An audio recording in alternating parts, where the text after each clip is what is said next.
O Senhor esteja convosco.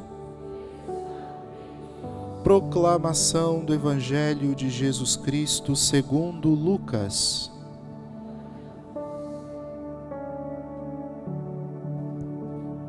Naquele tempo, algumas pessoas comentavam a respeito do templo, que era enfeitado com belas pedras e com ofertas votivas. Jesus disse: Vós admirais estas coisas? Dias virão em que não ficará pedra sobre pedra, tudo será destruído. Mas eles perguntaram: Mestre, quando acontecerá isto? E qual vai ser o sinal de que estas coisas estão para acontecer? Jesus respondeu: Cuidado para não serdes enganados, porque muitos virão em meu nome dizendo: Sou eu, e ainda o tempo está próximo, não sigais essa gente. Quando ouvirdes falar de guerras e revoluções, não fiqueis apavorados. É preciso que estas coisas aconteçam primeiro, mas não será logo o fim. E Jesus continuou: Um povo se levantará contra outro povo, um país atacará outro país. Haverá grandes terremotos, fomes e pestes em muitos lugares. Acontecerão coisas pavorosas e grandes sinais serão vistos no céu.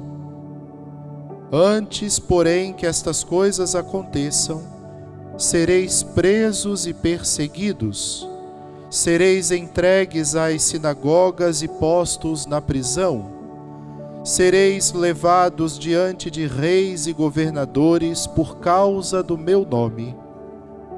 Esta será a ocasião em que testemunhareis a vossa fé. Fazei o firme propósito de não planejar com antecedência a própria defesa, porque eu vos darei palavras tão acertadas que nenhum dos inimigos vos poderá resistir ou rebater. Sereis entregues até mesmo pelos próprios pais, irmãos, parentes e amigos, e eles matarão alguns de vós. Todos vos odiarão por causa do meu nome, mas vós não perdereis um só fio de cabelo da vossa cabeça. É permanecendo firmes que ireis ganhar a vida. Palavra da salvação. Podeis sentar, irmãos e irmãs. Seminarista Renan, queridas irmãs canossianas, uma coisa é certa: Deus não é mentiroso. Esta já seria uma causa suficiente para nós nos tornarmos cada vez mais tementes a Ele, para nós querermos buscá-lo, desejá-lo com mais intensidade. Ele não mente. Antes que você tenha medo das coisas que foram lidas no Evangelho de hoje, de terremoto, de ataque de país contra país, de parente que vai te entregar, de perseguição, essas coisas todas, vamos lembrar que o Evangelho, essa narrativa de Lucas, está falando para nós, contando um discurso de Jesus antes dele ser levado ao Calvário, morto na cruz e ressuscitado. Significa então que todas essas coisas poderiam ter começado a acontecer já após a ressurreição, porque já aconteciam, as perseguições já aconteciam. Ou vocês acreditam que no período, por exemplo, em que o Império Romano dizimava centenas de milhares de cristãos, dentro das próprias famílias, eles já não se dividiam entre aqueles que seguiam a Jesus e aqueles que não seguiam a Jesus. e eram capazes de entregar os seus? Claro que existia. Existia, existiu e existe. Os terremotos existiram e existem. Os ataques de país contra país existiram e existem. Aliás, já existiam antes do próprio Verbo se encarnar, quando, por exemplo, as nações tinham que guerrear para dominações, exílios, escravidões e tomada de território. Ou seja, nada disso aqui é estranho à história da humanidade.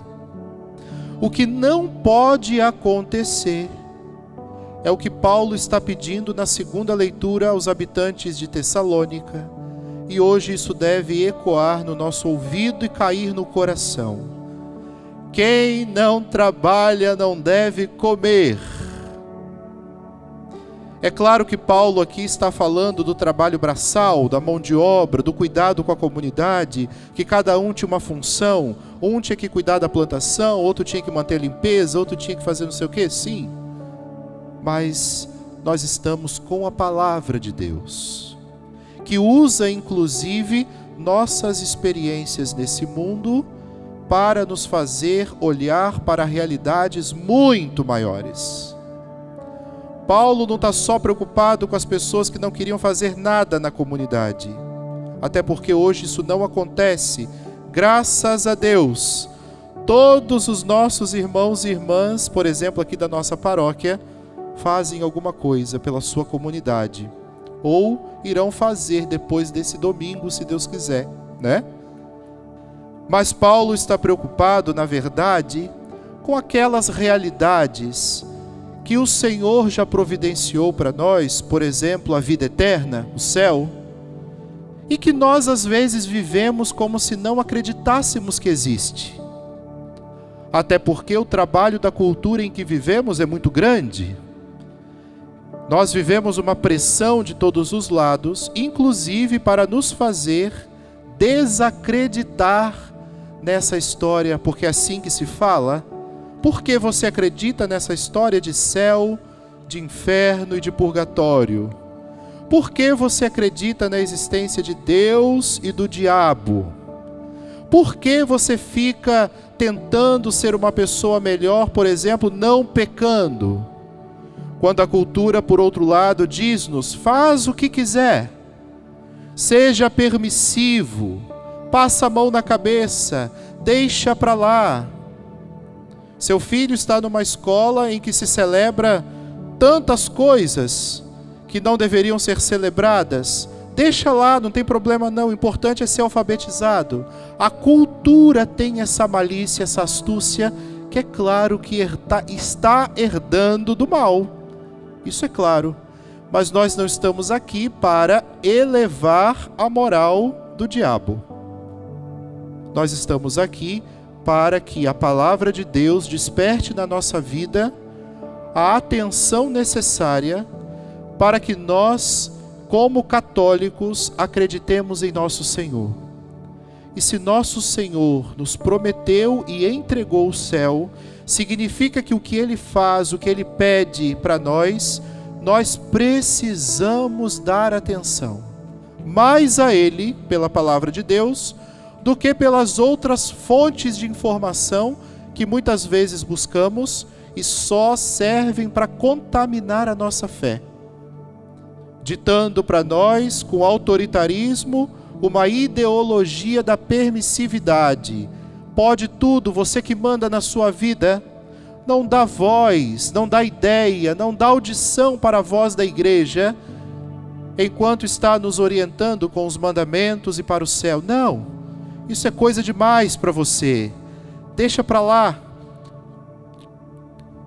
Meus irmãos, essa semana nós fizemos uma leitura de livro da sabedoria, em que o autor lembrava-nos, quem estava na missa vai lembrar, junto com o padre. As irmãs estavam com certeza, acho que Dona Emelda também estava, alguns estavam. No dia em que o autor do livro da sabedoria pedia-nos: não ignore a Deus. Se quer saber se existe um ser humano ignorante, repare como está a sua capacidade de ignorar a Deus. Isso é ignorância legítima. Porque aconteceu também com Noé. As pessoas comiam, bebiam, se divertiam, casavam e se davam em casamento, não estavam nem aí. E é isso que, em nome de Jesus, nós temos que eliminar da nossa vida. Esse não estar nem aí. Eu não vou na missa de domingo, mas eu não estou nem aí. Deus é misericordioso. É sobre isso que nós temos que tomar cuidado. Depois o autor dizia a mesma coisa sobre Ló.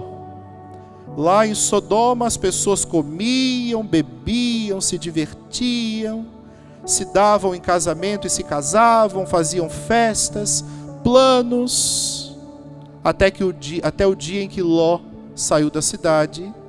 Inclusive sua esposa ficou para trás em forma de estátua, né? Porque ficou lamentando o que ia deixar para trás. E aí sobre a cidade choveu enxofre, exterminou o pecado que havia lá. E aí o autor do livro da sabedoria pede-nos: não se comportem dessa maneira. Não vivam como se o mal não existisse, como se o inferno não possa ser uma hipótese para o fim de tudo para você, porque ele também é. Vamos lembrar que quando falamos de eternidade, nós estamos falando de duas possibilidades: a eternidade com Deus, que é para onde fomos criados, e a eternidade sem Deus, que é o oposto da criação. Mas é sim uma realidade, é uma hipótese, que não é para ser olhada com medo por nós, desde que nós nos esforcemos para poder comer. Para poder nos alimentar do céu plenamente um dia, é preciso que eu me esforce aqui na terra. Se eu não ficar fazendo nada, gastando tempo, me cansando, ai padre, tanta gente suspira, né? A gente encontra muita gente suspirando muitas vezes. Ai padre, o que houve? Não sei. Ai padre, está entediado, está entediada. Vai trabalhar na igreja, gente. Não tem coisa mais divertida na vida que trabalhar na igreja, né, dona Salete? Não tem. A gente encontra os nossos problemas internos, porque são fraquezas encontrando com fraquezas, né? Mas estamos no hospital. A gente não vai para uma enfermaria para encontrar com gente saudável lá. A gente vai encontrar com um bando de gente doente igual a gente. Né? E na igreja é assim, nós vamos encontrar com as fragilidades, mas que é divertido é. Hoje a gente vai se divertir, por exemplo, à tarde, né? Relembrando o que a gente fez. É uma loucura a quantidade de coisa que essa paróquia realizou, né? Do final de 2024 até agora. Então, meus irmãos e irmãs, para de suspirar por nada, para de ficar entediado, entediada por nada. Faça valer a pena a sua vida nesse mundo. Porque uma vida que passa a valer a pena nesse mundo é uma vida que entendeu que o céu nos espera. Maria nos proteja da incredulidade, junto com São José, seu esposo castíssimo. Louvado seja nosso Senhor Jesus Cristo.